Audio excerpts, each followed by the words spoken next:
Welcome to Simple Life MF YouTube channel.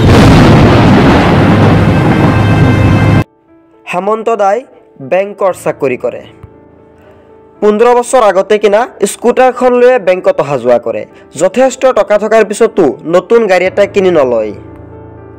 কিছুদিন আগতে ছোৱালীজনীক স্কুটি এটা কিনি দিলে ছোৱালীৰ কলেজ বহুত দূৰত সদায় গাড়ী ভাড়া বৰাতকৈ স্কুটি এটা কিনি দিয়াই ভাল পত্নীৰ পৰা সদায় এই কথাটো শুনি বিৰক্ত হৈ হাত ছোৱালীজনীক স্কুটি এটা কিনি দিলে ছোৱালীজনীক বহুত মৰম কৰে কিন্তু অযথা খৰচ একেবাৰে পছন্দ নকৰে বৰ কৃপণ মানুহ 10 টকা খৰচ কৰাৰ আগতে 10 বাৰ ভাবিব দুটা সন্তান আৰু পত্নী সহ 4জনীয়া পৰিয়াল পত্নী এগৰাকী আদৰ্শ শিক্ষয়িত্ৰী ঘৰৰ ওচৰতে থকা বিদ্যালয়তে 15 বছৰ ধৰি চাকৰি কৰি আছে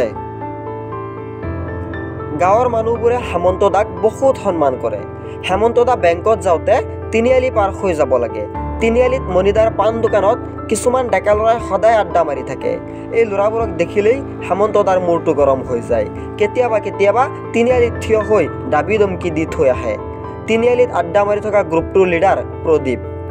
প্ৰদীপৰ চুলিত আগফালে ৰং অলপ কৰি লৈছে ষ্টাইলত আগফালৰ চুলিখিনি চকুলৈকে পৰি যোৱাকৈ দীঘল কৰি লৈছে পিছফালৰ চুলিখিনি একেবাৰে চুটি কৰি ৰাখিছে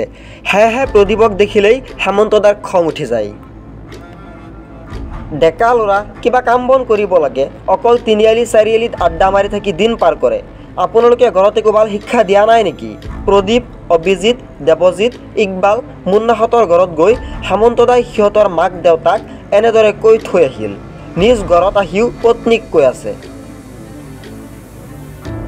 কিছুমান বদমাছ ল'ৰাৰ কাৰণে আমাৰ সমাজখন বেয়া হৈ যাব কাম বন নকৰি তিনিআলিত বহি আড্ডা মাৰি থাকে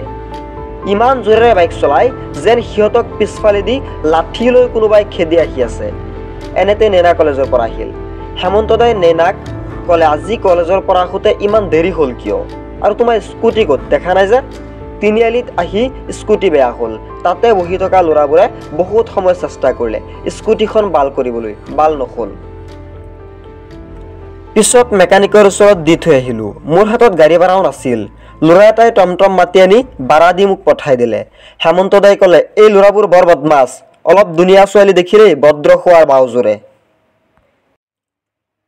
পিছদিনা হেমন্ত দা বেংকত যাওঁতে তিনিআলিত অটো এটাই হেমন্ত দাক খুন্দা মাৰিলে লগে লগে তাত আড্ডা মাৰি থকা ল'ৰাবোৰে হেমন্ত দাক নিজৰ বাইকত উঠাই জোৰেৰে বাইক চলাই হস্পিটেলত লৈ গ'ল তাত বহুতো মানুহ আছিল কিন্তু কোনো আগবাঢ়ি নাহিল এক্সিডেণ্ট হ'ল কিবা এটা হৈ গ'লে থানা পুলিচ হস্পিটাল আদিলৈ দৌৰা-দৌৰি কৰিব লাগিব সেইবাবে কোনেও আগবাঢ়ি নগ'ল আড্ডা মাৰি থকা ল'ৰাবোৰহে গ'ল হেমন্ত দা সুস্থ হৈ উঠি আড্ডা মাৰি থকা ল'ৰাবোৰক অশেষ ধন্যবাদ জনালে তেতিয়া সেই ল'ৰাবোৰে হেমন্ত দাৰ ওচৰত ভগৱান তুল্য হৈ পৰিছিল তিনিআলি চাৰিআলিত বহি আড্ডা মৰা প্ৰতিটো ল'ৰাই বেয়া নহয় থেংকছ ফৰ ৱাচিং লাইক কমেণ্ট share subscribe